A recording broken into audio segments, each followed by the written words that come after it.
Kicks off with a confession to a murder. The only problem, the murder never happened. It's a pretty chilling look at how our own minds can create a whole world that isn't real. So, picture this. It's 2008. A 24-year-old grad student, her name's Emma, just walks into a hospital. She seems totally calm, totally with it, and then she confesses to a brutal crime. You can bet the police were called right away. But here's where it gets weird. The police show up at her apartment, expecting, a crime scene, and they find nothing. Absolutely nothing. It's totally normal. No body, no struggle, no blood. The scene she described in perfect detail, it just wasn't there. So what in the world is going on here? Okay, so now you've got this baffling situation for the investigators. They have a confession, a really detailed one, given freely, but zero physical evidence. And just when they thought it couldn't get any stranger, they find one clue that just blows the whole thing wide open. And this clue, wow, it's the first real, objective piece of evidence that something is seriously off.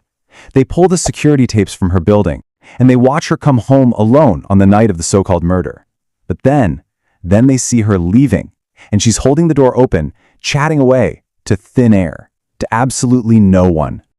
So how could someone be so completely convinced they're with a person who doesn't exist?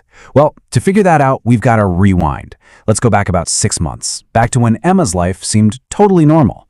This is when she meets a guy named Michael, and at first, everything seemed great.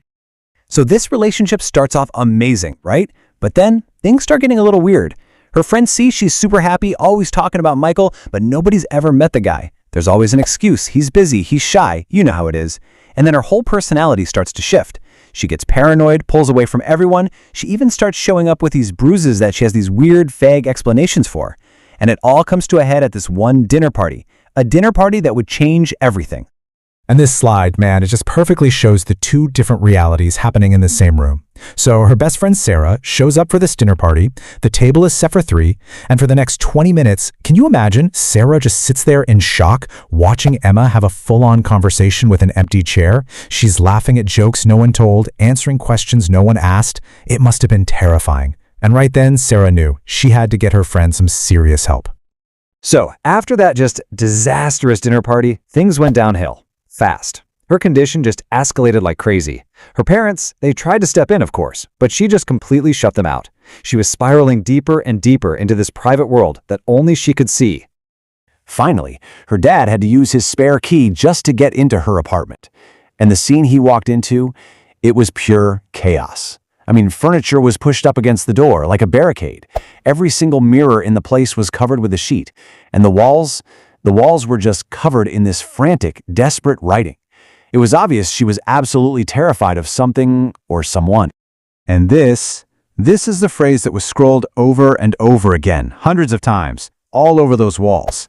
It's just so powerful, and honestly, so heartbreaking, because it tells you that somewhere deep down, some part of her brain knew Michael wasn't real, but she was totally powerless to stop him. She couldn't make him leave. And you can just feel the sheer terror here. Her dad tries to get her to a hospital, right? But in her mind, Michael won't let her go. So she grabs a kitchen knife and just starts stabbing the air in front of her. Just empty space, screaming that she has to kill him before he kills her. And that's the murder she ends up confessing to. Okay, so now the police have all these pieces. They have Emma's confession, they've seen her obvious distress, and they have the state of her apartment.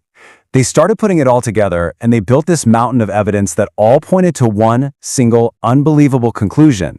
Michael never existed. Not anywhere. Except inside Emma's mind. And I mean, the police work here was really solid. They went through 6 months of security footage. She was always alone. They checked her phone records, her bank statements, not a single call, text, or payment connected to a Michael.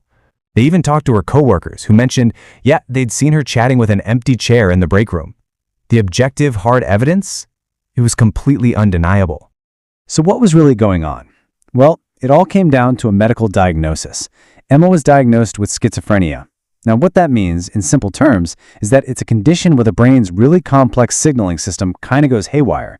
And this can lead to incredibly powerful hallucinations, seeing or hearing things that aren't there, and also delusions. And delusions are these deeply, deeply held false beliefs that no amount of evidence can shake. And the doctors explained that this wasn't just like her hearing a voice. Her brain had literally constructed an entire person. Michael had a personality, a backstory, a physical presence that was completely real to her. The delusion was so complete that it even rewrote her memories. Remember those bruises on her arms? Turns out she'd done them to herself during episodes she had no memory of. And the murder, that was her mind's desperate, symbolic way of trying to end the torment of this hallucination. What happened next, as she started treatment, is almost as strange as the delusion itself.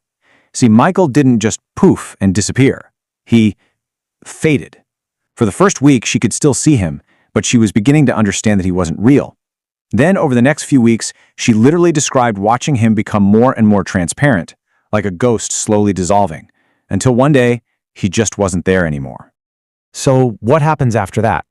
What happens when your own mind builds an entire world around you and then just takes it all away? Well, for Emma, recovery is a long, complicated road, and a huge part of that journey is learning to question the very nature of her own memories. Today, Emma is in recovery. She's doing better, living with her parents, working part-time, but an experience like that, it leaves a permanent scar. She has to live every day with the knowledge that for 6 straight months, her brain created a world that felt 100% real, but was totally false. And she still struggles, even now, to sort out which memories are real and which ones her brain just invented. And that really leaves us with a pretty profound and honestly kind of unsettling question. Emma's story proves that our brain is the architect of our reality. Everything we see, everything we hear, every feeling we have, it's all an interpretation. So think about it. If it's possible for a mind to create a person out of thin air, a person so real you'd confess to their murder, then how can any of us, how can you be absolutely certain that the reality you're experiencing right now is the real one?